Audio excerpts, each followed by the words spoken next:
ठीक है, तो आज का टॉपिक है डिसोल्यूशन ऑफ पार्टनरशिप फर्म। पहले कई बार बताया जा चुका है, पार्टनरशिप जब से पढ़ा रहे हैं हमने बताया था पार्टनर्स आपस में रिश्तेदार होते हैं और उस रिश्तेदारी का नाम होता है पार्टनरशिप। दो लोगों के बीच में जो रिश्ता बनता है बिजनेस को अंडरटेक करने की नीयत से वो कहलाते हैं पार्टनर्स आपस में, और जिस फर्म के नाम से, जिस एक नाम से वो बिजनेस कर रहे होते हैं उसको कहते हैं पार्टनरशिप फर्म। तो हमने एडमिशन और रिटायरमेंट के टाइम और डेथ के टाइम ये आप लोगों को बताया था कि जब जब कभी पार्टनर का एडमिशन होता है या रिटायरमेंट होता है या डेथ होती है तो in that case structure of the partnership firm change हो जाता है। पहले मिसाल के तौर पे 2 लोग पार्टनर थे, अभी तीसरा आ जाएगा तो पार्टनरशिप 3 लोगों के बीच में आ जाएगी, तो स्ट्रक्चर चेंज हो जाएगा। अगर 3 लोग थे और एक मर जाता है, रिटायर हो जाता है, तो स्ट्रक्चर चेंज हो जाएगा। पार्टनर्स कितने रह जाएंगे? 2, मतलब जो रिश्तेदारी कितने लोगों में हो जाएगी? 2 लोगों में।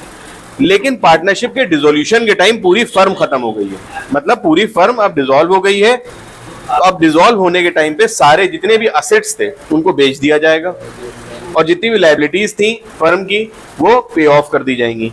ठीक है, उसी पैसे से या जो भी पैसा आपके पास मौजूद होता है। Am I clear? कोई दिक्कत यहाँ तक? ये एक बेसिक सा डिसोल्यूशन का मतलब है। बुक में परफॉर्मेंस गिवन है, क्या क्या अकाउंट बनते हैं। सबसे पहले बनता है रियलाइजेशन अकाउंट, इसको बंद कर दो। दूसरा बनता है कैपिटल अकाउंट, अगर जरूरत पड़ती है गिवन है तो loan account if required, partner का लोन अकाउंट, और चौथा बनता है बैंक, वरना 3 तो अकाउंट कंफर्म है, रियलाइजेशन, कैपिटल और bank. Is it clear? Normal practice accounts की क्या होती है? टीचर्स क्या कहते हैं बच्चों से? परफॉर्मा गिवन है, रट लो। बच्चा रट रहा है, हम खड़े हैं, मोबाइल चला रहे हैं, यही है ना। लेकिन हम हमेशा अपने बच्चों से कहते हैं कि कोई भी चीज करो इसका आंसर ढूंढो। व्हाई?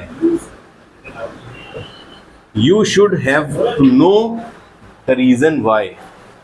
रियलाइजेशन अकाउंट,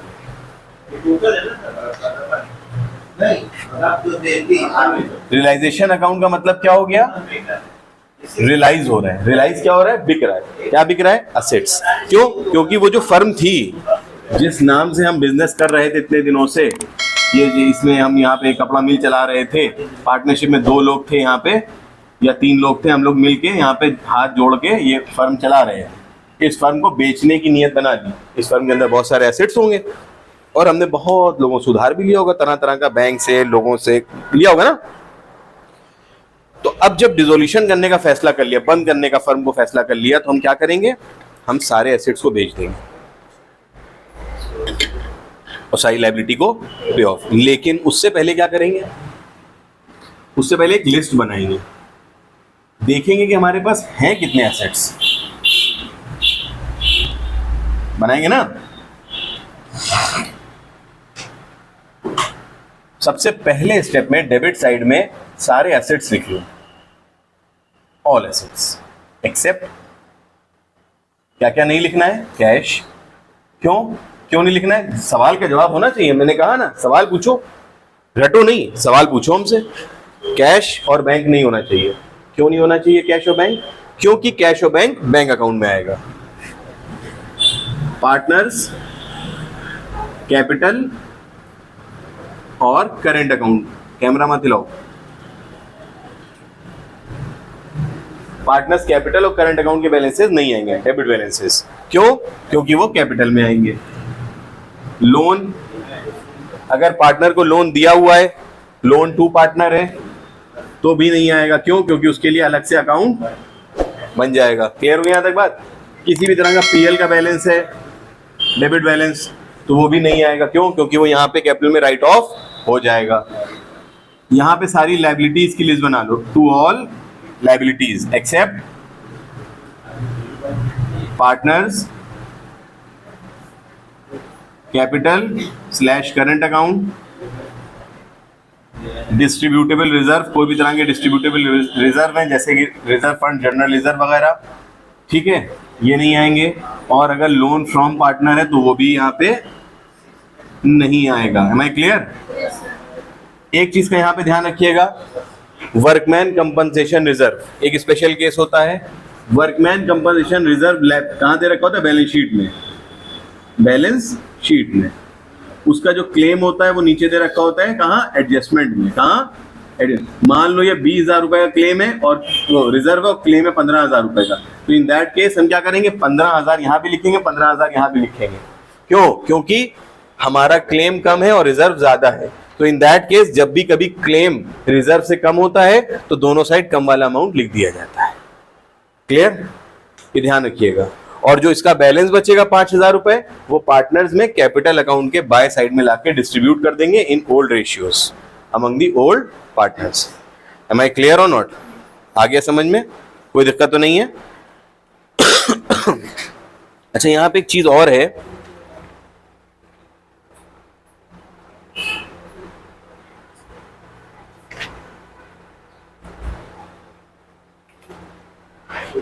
मैंने कहीं पे लिखी थी, मैं एक मिनट बता दूं, देखी थी हमने।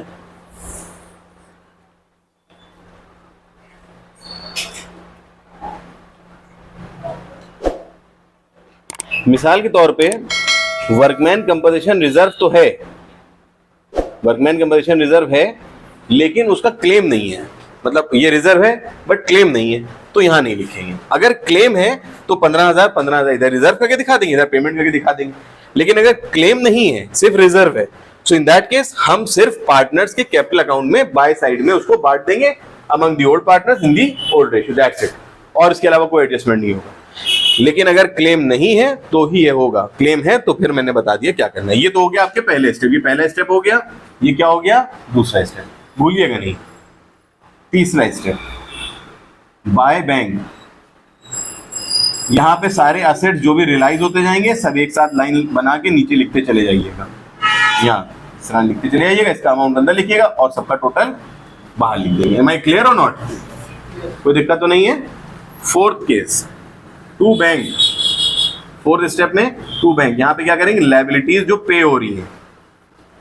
ध्यान रहे यहां पे एक बात, अगर असेट्स के बारे में लिखा है कि वो बिक रहा है तब तो उसकी एंट्री यहां करेंगे, लेकिन लायबिलिटी के बारे में लिखा है तब भी यहां टू बैंक करेंगे। पेमेंट करने को अगर कहा गया तो भी लिखेंगे टू बैंक करके, अगर नहीं भी कहा गया पेमेंट करने के लिए तब भी टू बैंक करके लिखेंगे।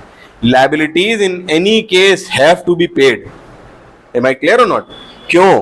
क्योंकि अगर एसेट नहीं बिक रहे हैं तो क्या जबरदस्ती बेच देंगे? नहीं ना।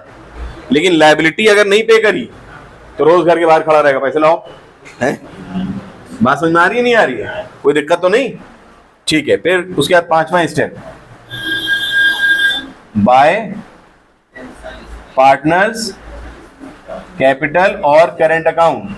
अगर किसी पार्टनर ने कहा भैया ऐसा है यार, हमारे यहाँ जो फ्रिज रखा था इसके अंदर, ये बड़ा अच्छा फ्रिज अभी नया नया लिया था, बेचे उन्हीं, हमारे घर का फ्रिज खराब हो गया, हम ले जा रहे हैं। इन्हीं ने कहा, ये पार्टनर है ए और बी। ए ने कहा फ्रिज हम ले जा रहे हैं, फ्री में नहीं ले जाएंगे, अभी ले जाएंगे, हिसाब से पैसे कटवा लेंगे। हिसाब क्या होता है? जब हिसाब जोड़ा जाएगा ना, इतना इतना इतना इतना तुम्हारा बन रहा है, इतना इतना तुम जो है तुम्हें देना है, तो तुम्हारा नेट कितना बना, मिसाल के तौर पे तुम्हारी कैपिटल के बने, तुम्हारे रिजर्व के बने, ये सब जोड़ रहे हैं ना, ये प्रॉफिट के बने, ये सब जोड़ के कितने बने? 1 लाख। हम तुम्हें 1 लाख देने जा रहे थे, हमने कहा फ्रिज भी तो ले गए थे 20,000 का, माइनस करो कितने मिलेंगे, हिसाब जोड़ेगा बाद में कैपिटल अकाउंट में।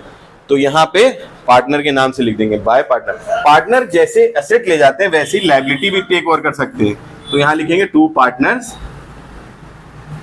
कैपिटल या करंट अकाउंट। वो कह देंगे अरे यार ये हमारे दोस्त का लोन है, हम ही दे देंगे, तुम रहने दो। फर्म के बेसिस पे लोन दे रहे हैं, ध्यान रखना। अगर हम फर्म का खर्चा, फर्म की कोई प्रॉपर्टी खुद ले जा रहे हैं तो मेरे हिसाब से कटेगा, मतलब मेरे कैपिटल अकाउंट के डेबिट में आएगा।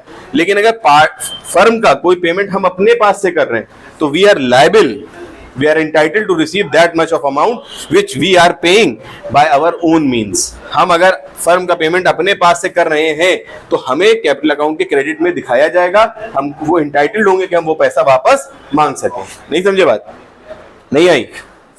भाई मान लीजिए हम ये दो लोग हैं, ये दोनों लोग साथ में मिलकर बिजनेस कर रहे हैं। ये आदमी अपने ये बिजनेस से ही बोतल उठा ले जा खुद, ये आदमी, तो क्या फर्म पैसा नहीं मांगेगी? मांगेगी। लेकिन अगर यही आदमी कहते हैं हम अब्बास का लोन पे कर देंगे, तो ये अपने पास से दे रहे हैं, क्या ये इनका लोन था? नहीं, फर्म का था ना। जिस तरह फर्म को ये पैसे देंगे अगर कोई चीज ले जाएंगे, तो अगर फर्म का कोई पैसा देंगे तो क्या फर्म इनको नहीं देगी वापस? नहीं समझे बात? ना समझो फिर बता दें। ध्यान से देखो फिर से, इस आदमी ने कहा कि हम ये फ्रिज ले जा रहे हैं, ये फ्रिज ये ले जा रहे हैं, तो ये जो दूसरे बैठे हैं क्या बेवकूफ है? ये कहेंगे ले जाओ, उन्हीं ले जा रहे हैं, ले जाओ, हिसाब में से कटवा देना। ऐसा ही है ना? अच्छा, एक मिसाल के तौर पे एक मजदूर आया आपके काम करने, ये मजदूर आया आपके घर पे, घर बनाने आया, ठीक है, ये रोज आ रहे हैं यहाँ काम करने, कितने दिन? 30 दिन। कितने दिन? आपने वादा किया 1000 रुपए दिन देंगे हम, मिसाल के तौर पे 30 दिन के कितने बन रहे हैं? लेकिन रोज पैसे नहीं ले रहा था, लेकिन दिन में 3 बजे रोज ये आपसे 100 रुपए ले रहा था खाने के नाम से। तो जब 30,000 रुपए गिनोगे, कैसे गिनोगे? 10 दिन इंटू 1000 रुपए इंटू 30 दिन, कितने बने? 1000 रुपए के हिसाब से 30 दिन के कितने बने? 30,000। यही तो हिसाब जोड़ेगा वो। तुम उससे क्या कहोगे? वहीं पे माइनस तो करो। क्या 100 रुपए रोज ले रहे थे, कितने 3000 रुपए लिए, 27,000 रुपए दोगे ना? नहीं करोगे? ऐसे ही जब ये पार्टनर ये फ्रिज ले जाएगा, अभी तो ले जाओ, जैसे ये मजदूर ले जा रहा है, जब हिसाब जोड़ेंगे फाइनल तो काट लेंगे तुम्हारे से, ठीक है? फिर अब अगर इस मजदूर ने, मिसाल के तौर पे हम नहीं थे वहां पे, हम नहीं थे, जो घर बन रहा था ना हमारा, वहां पे हम नहीं थे, दूर था कहीं, हम नहीं थे। मिसाल के तौर पे यहाँ पे एक ट्रक वाला आया, कुछ दिक्कत हो गई, हमारे क्या आया था, उसको इसने अपने पास से 2000 रुपए दे दिए, 2000 अपने पास से दे दिए इसने, किसने? मजदूर ने। तो क्या कहेगा ये? भाई 2000 वो जो हमने पास से दिए थे वो भी तो जोड़ दिए, 29,000 रुपए लेगा नहीं लेगा हमसे? वैसे ही अगर ये आदमी फर्म की कोई लायबिलिटी को पे ऑफ कर देता है अपने पास से, तो हम उसको फर्म पैसे वापस देगी कि नहीं देगी? अगर फ्रिज के ले सकती है तो क्या उधारी वापस करने के देगी नहीं? ये इसलिए यहाँ पे पार्टनर्स कैपिटल अकाउंट के डेबिट में लिखा जाता है। Am I clear or not? कोई दिक्कत? कोई अगर ऐसा एसेट है जो कि बैलेंस शीट में नहीं लिखा है, बाद में हमने देखा कि मेरे पास है, तो वो भी हम यहाँ बाय बैंक में ही लिख देंगे, एसेट रियलाइज हुए हैं। कोई लायबिलिटी ऐसी है जो बैलेंस शीट में नहीं लिखी है लेकिन वो पेमेंट हो गए, ऐसे एक्सपेंसेस आ गए रियलाइजेशन के, तो वो भी हम टू बैंक में ही इसका पेमेंट कर देंगे, अलग से भी लिख सकते हैं। और आखिर में हम बनाते हैं, अगर प्रॉफिट हो रहा है तो टू प्रॉफिट ऑन रियलाइजेशन, और अगर लॉस है तो यही 7वां स्टेप फॉलो हो जाएगा, by loss on realisation that would be divided among the partner in the old ratio. Am I clear or not? कोई दिक्कत? आगे समझ में? पक्का? चलिए नेक्स्ट हम लोग बात कर लेते हैं कैपिटल अकाउंट की। अभी हम लोग सिर्फ परफॉर्मेंस समझ लेते हैं, क्वेश्चन बाद में देखेंगे। समझाई दे रहे, सिर्फ रटने को नहीं कह रहे हम, इसीलिए कैपिटल अकाउंट बनाते हैं हम लोग फटाफट। पर्टिकुलर ए बी, पर्टिकुलर ए और बी। सबसे पहले जो बैलेंस है उनका वो लिखेंगे by balance c d. Credit मतलब रिसीव हो रहा है, डेबिट मतलब ये पार्टनर देंगे। रियलाइजेशन अकाउंट बनता है फर्म के एंगल से, कैपिटल अकाउंट बनता है पार्टनर के एंगल से। पार्टनर को मिलने वाली चीजें क्रेडिट में जाएंगी, देने वाली जो वो पैसा देंगे वो डेबिट में। इनको ये मिलेगा, इसे जनरल रिजर्व ओल्ड रेशियो में बढ़ जाएगा। वर्कमैन कंपनसेशन रिजर्व है, अगर कोई क्लेम नहीं है तो पूरा पूरा रिजर्व बढ़ जाएगा, अगर क्लेम है तो रिजर्व में से क्लेम माइनस होगी, मैंने बताया था, जो बचेगा वो यहाँ पे बढ़ जाएगा। क्या? Workman compensation reserve minus claim, जो बचेगा वो यहाँ पे बढ़ जाएगा। ये सब चीजें किस रेशियो में बढ़ रही है? ओल्ड रेशियो में, अमंग दी ओल्ड पार्टनर। फिर अगर यहाँ पे किसी पार्टनर ने कुछ खर्चा किया है, जैसे यहाँ पे लिखा है ना अपने पर्सनल सोर्सेज से दे दिए हमने, अगर इसने अपने पर्सनल सोर्सेज से फर्म का कोई खर्चा दे दिया तो फर्म इसको वापस करेगी ना, सो ही विल रिसीव। यहाँ लिखेंगे बाय रियलाइजेशन, जो भी एक्सपेंसेस पे किए हैं उसने, ठीक है। इसी तरह से अगर रियलाइजेशन में प्रॉफिट हुआ है तो यहाँ लिखेंगे by realisation profit of realisation, ये सब ओल्ड रेशियो में आ रहा है। ठीक इसी तरह से अगर कोई डेबिट बैलेंस है इनका कैपिटल का तो यहाँ लिख देंगे। फिर इसी तरीके से अगर यहाँ पे मिसाल के तौर पे रियलाइजेशन में कोई इनकम इनको रिसीव हो रही है तो यहाँ लिख देंगे। इसी तरह से अगर रियलाइजेशन में इनको प्रॉफिट हो रहा है या लॉस हो रहा है तो हम उसको यहाँ लिख देंगे। आखिर में जो बैलेंस बचेगा वो या तो टू बैंक करके लिखेंगे, मतलब ये इनको पेमेंट कर दिया जाएगा, या अगर इधर आ रहा है तो हम इसका मतलब क्या हुआ? बाय बैंक, हम इसे पेमेंट रिसीव कर लेंगे। Am I clear? कोई दिक्कत? आगे समझ में? फिर आता है नेक्स्ट, लास्ट में आता है बैंक अकाउंट। ये बहुत सिंपल है बैंक अकाउंट। डेबिट का मतलब होता है रिसिप्ट, जहां जहां से पैसे आएंगे डेबिट में लिखेंगे, और जहां जहां से पैसे जाएंगे वो कहां लिखेंगे, पेमेंट में। Am I clear? अब देखिए कैसे आ रहे हैं। सबसे पहले जो बैंक का बैलेंस था बैलेंस शीट में, उसको लिखेंगे टू बैलेंस बीडी। अगर ओवरड्राफ्ट है तो उसको यहां लिख सकते हैं बाय बैलेंस बीडी। ठीक है, कुछ लोग यहीं लिख देते हैं, कुछ लोग यहां लिख देते हैं, कोई दिक्कत नहीं है, कहीं भी लिख सकते हैं, यहां लिख दिए ज्यादा सही है। फिर देखिए यहां पर एसेट्स को बेचने से पैसे आए, कहां है, लेमैन की लैंग्वेज में क्या है, जो यहां और यहां इन दोनों में, मतलब रियलाइजेशन और कैपिटल में जहां जहां बैंक क्रेडिट में वो सब बैंक के डेबिट में आ जाएगा, और जहां जहां डेबिट में वो सब बैंक के क्रेडिट में। लेमैन मतलब डेबिट का क्रेडिट, क्रेडिट का डेबिट। लेकिन रीजन क्या है इसका, यहां से पैसे आए जब एसेट बिके तो यहां लिखा टू रियलाइजेशन, रिसीव साइड हो गया ना, टू रियलाइजेशन अकाउंट। ठीक, यहां से पैसे गए, लायबिलिटी का पेमेंट हुआ इसलिए यहां लिखा बाय रियलाइजेशन अकाउंट, शॉर्ट में लिख रहा हूं। यहां पे पार्टनर्स का पेमेंट हुआ है, अगर पेमेंट हुआ है इधर आया है बैंक तो इधर आ जाएगा बाय ए बाय बी के नाम से, और अगर उनसे पेमेंट लिया है तो क्या लिखेंगे, टू ए और to B. Am I clear? कोई दिक्कत? इसी तरीके से अगर कोई पार्टनर का लोन है, मिसाल के तौर पे ए का लोन है तो बाय एज लोन, क्योंकि लोन का पेमेंट हो रहा है, तो जहां जहां से पेमेंट हो रहे होंगे वो पेमेंट साइड लिखेंगे, और जहां जहां से पैसे आ रहे होंगे फर्म के पास वो कहां लिखेंगे, डेबिट साइड। कहां, receipt side. Am I clear or not? पक्का? और इनका बैलेंस हमेशा ध्यान रखना, बैंक का बैलेंस हमेशा दोनों साइड बराबर आना चाहिए है। क्लियर? एक अकाउंट छूट गया था, वो है लोन अकाउंट।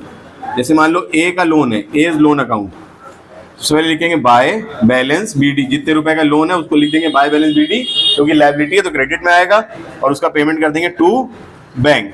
बस ये अकाउंट खत्म, क्लोज। और यहाँ पे क्योंकि यहाँ देखो लोन अकाउंट डेबिट में आया है, इसलिए देखो वहां उसके बैंक अकाउंट कहाँ आया है, क्रेडिट में। Am I clear or not? पक्का? तो ये हम लोगों ने प्रोफार्मा बेसिक सारा समझ लिया है। नेक्स्ट में हम लोग इसके क्वेश्चंस को देखेंगे कैसे हम लोगों को क्वेश्चन लगाना है। ठीक।